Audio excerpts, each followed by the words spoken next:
28 अप्रैल 1981 दोपहर का समय था। सभी लोग हवाई इंटरनेशनल एयरपोर्ट पर फ्लाइट 243 के टेक ऑफ होने का इंतजार कर रहे थे। यह फ्लाइट हिलू से होनोलुलु जाने वाला था। यह इस फ्लाइट का एक छोटी जर्नी होने वाली थी, जिसमें करीब 40 मिनट का समय लगने वाला था। असल में यह प्लेन एक छोटी जर्नी के लिए ही यूज किया जा रहा था, जो सुबह से लगभग 8 बार इस रूट से गुजर चुका था। सभी तैयारियां पूरी होने के बाद ठीक 1:25 पर यह फ्लाइट टेक ऑफ करता है। सब कुछ सही चल रहा था। देखते ही देखते यह प्लेन अपनी निर्धारित ऊंचाई 24,000 फीट पर पहुंचता है। इस हाइट पर पहुंचने के बाद एयर होस्टेस सभी पैसेंजर्स को ड्रिंक सर्व करने लग जाती है और पायलट के पास भी ज्यादा काम नहीं था, तो वो प्लेन को ऑटो पायलट मोड पर लगाकर आराम करने लगते हैं। फ्लाइट टेक ऑफ होने के 20 मिनट बाद अचानक एक जोरदार धमाका होता है और देखते ही देखते प्लेन की आगे वाली छत उड़ जाती है। इस धमाके से सभी पैसेंजर्स दहशत में आ जाते हैं। प्लेन में हवा बहुत तेज गति से आने लगती है। पैसेंजर्स के ऑक्सीजन मास्क बाहर तो आते हैं, किंतु अत्यधिक हाई प्रेशर होने की वजह से ऑक्सीजन मास्क सिस्टम काम करना बंद कर देता है। देखते ही देखते लोग चिल्लाने लग जाते हैं और ऑक्सीजन की कमी से हाइपोक्सिया का शिकार होने लगते हैं। 500 किलोमीटर प्रति घंटे की रफ्तार से लोगों को हवाओं का सामना करना पड़ रहा था। मिशेल होंडा नामक एक एयर होस्टेस केबिन में मौजूद पायलट से संपर्क करने की कोशिश करती है, लेकिन दूसरी तरफ से कोई जवाब नहीं आता। प्लेन की छत इतनी जोर से उड़ी कि आगे की तरफ मौजूद एक एयर होस्टेस भी उस छत के साथ आसमान में उड़ गई। सभी पैसेंजर्स को मौत बिल्कुल उनके सामने दिख रही थी। 500 किलोमीटर प्रति घंटे की रफ्तार से हवाएं पैसेंजर्स को चीरती जा रही थी। तभी पायलट प्लेन को संभालते हैं और तुरंत ही प्लेन की ऊंचाई कम करते हैं, जिससे हाइपोक्सिया का खतरा कम हो जाता है। लेकिन अभी भी खतरा कम नहीं हुआ था। प्लेन की छत उड़ जाने से प्लेन डिसबैलेंस होने लगा और प्लेन लहराते हुए तेज गति से नीचे की ओर आने लगा। सिचुएशन को बिगड़ता देख पायलट तुरंत ही एटीसी से संपर्क करते हैं, लेकिन एटीसी से संपर्क नहीं होने पर फर्स्ट ऑफिसर तुरंत ही प्लेन के रेडियो को इमरजेंसी फ्रीक्वेंसी पर सेट करके होनोलुलु एयरपोर्ट को कॉल करते हैं और पास के माई एयरपोर्ट पर इमरजेंसी लैंडिंग की जानकारी देते हैं। लेकिन कॉकपिट में हवाओं की आवाज इतनी तेज थी कि एटीसी कुछ भी नहीं सुन पा रही थी। स्थिति को बिगड़ता देख मेन पायलट ने प्लेन को और नीचे लाने का डिसीजन लिया। पायलट 3000 फीट प्रति मिनट की रफ्तार से प्लेन को नीचे लाते हैं और प्लेन को स्टेबल करते हैं।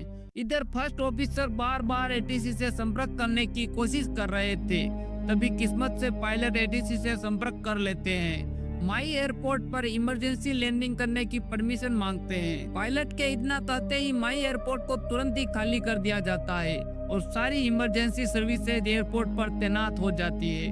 अब लेकिन पायलट प्लेन को 14,000 फीट पर लेकर आ गए थे, जिससे पैसेंजर को तो ऑक्सीजन लेने में आसानी हो रही थी, किंतु वह जिस एयरपोर्ट पर लैंड करना चाहते थे उस एयरपोर्ट के पास एक बहुत बड़ी पहाड़ी थी, जिसका नाम था हालिया काला समिट। यह पहाड़ी 10,000 फीट ऊंची थी और यह प्लेन और रनवे के बीच मौजूद थी। अब पायलट यहाँ पर एक बहुत ही डेंजरस फैसला लेते हैं। दरअसल वो पहाड़ी के बीच में मौजूद खाली जगह से निकलने वाले थे। इसके लिए पायलट प्लेन को और नीचे लाते हैं और अपनी काबिलियत से प्लेन को बिल्कुल पहाड़ी के बीच से निकाल लेते हैं। अब पायलट को रनवे बिल्कुल सामने दिख रहा था। सभी पैसेंजर्स में डर का माहौल था। कुछ लोग भगवान से प्रार्थना करने लग गए थे। ज्यादातर पैसेंजर्स डरे हुए थे। इधर पायलट प्लेन को लैंड कराने के लिए बिल्कुल तैयार थे। 1:55 पर पायलट फर्स्ट ऑफिसर को लैंड गियर डाउन करने को कहते हैं। लैंडिंग गियर तो आसानी से डाउन हो गया था, लेकिन अभी भी प्लेन की स्पीड बहुत ज्यादा थी। दरअसल किसी भी प्लेन को सुरक्षित लैंड करवाने के लिए प्लेन को 150 मील प्रति घंटे की स्पीड से लैंड करवाना होता है, लेकिन कैप्टन अब बिल्कुल भी स्पीड को कम नहीं कर सकते थे। यदि उन्होंने स्पीड को कम किया तो प्लेन का अगला हिस्सा कमजोर होने की वजह से टूट जाएगा और प्लेन 2 हिस्सों में बढ़ जाएगा। कैप्टन फैसला करते हैं कि वो अब इसी स्पीड से लैंड करेंगे। प्लेन लैंड करने से कुछ ही दूर था, तभी फर्स्ट ऑफिसर देखते हैं कि मेन लैंडिंग गियर तो डाउन हो गया है, लेकिन फ्रंट लैंडिंग गियर अभी भी एरर दिखा रहा है। तब फर्स्ट ऑफिसर तुरंत ही एटीसी से संपर्क करते हैं और फ्रंट लैंडिंग गियर डाउन हुआ कि नहीं उन्हें देखने को कहते हैं। तभी एक ऑफिसर बाइनोकुलर से प्लेन को देखता है, जिसमें फर्स्ट लैंडिंग गियर खुला होता है। एटीसी इसकी जानकारी तुरंत ही पायलट को देती है और फाइनली हवा में लहराता हुआ प्लेन रनवे को टच करता है।